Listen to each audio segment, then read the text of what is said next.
আসসালামু আলাইকুম ভিউয়ার্স, আপনারা সবাই কেমন আছেন? নিশ্চয়ই ভালো আছেন। আল্লাহর রহমতে আমিও ভালো আছি। আমার আজকের রেসিপি হলো আলু দিয়ে মুরগির মাংস।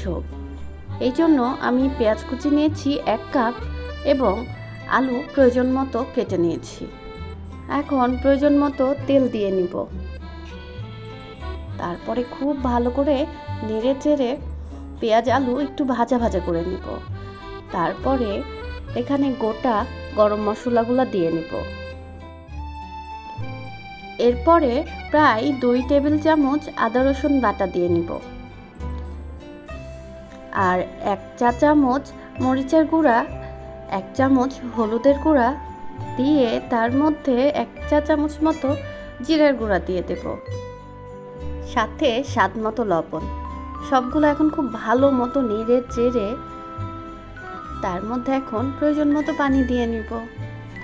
পানি দিয়ে একটু নাড়াচাড়া করে এখন ঢাকনা দিয়ে কিছুক্ষণ এটা কষায় নিব।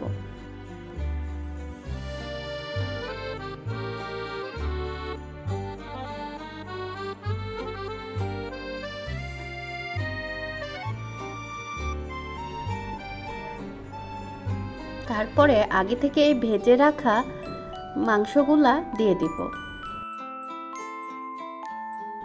এখন এই কষানো মশলাগুলো মুরগির মাংসের সাথে খুব ভালো করে নেড়ে চেড়ে মাখিয়ে নিব।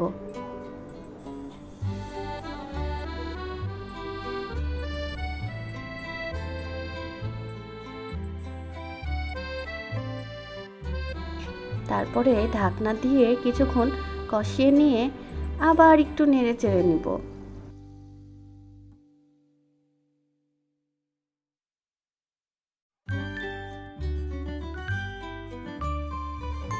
এবার ঢাকনা তুলে আরেকটু নেড়ে চেড়ে এটার মধ্যে প্রয়োজন মতো পানি দিব। তরকারিতে যে পরিমাণ ঝোল দিব সে অনুপাতে পানিটা আমি অ্যাড করেছি। আপনারাও আপনাদের পরিমাণ বুঝেই ঝোল দিয়ে নেবেন।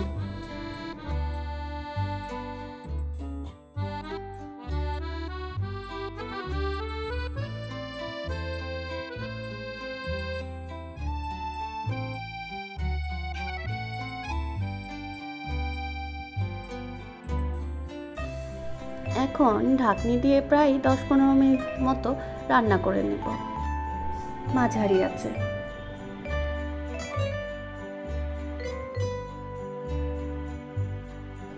আমার মুরগির মাংস রান্না শেষ, এখন পরিবেশনের পালা। আপনারা সবাই ভালো থাকবেন। আল্লাহ হাফিজ।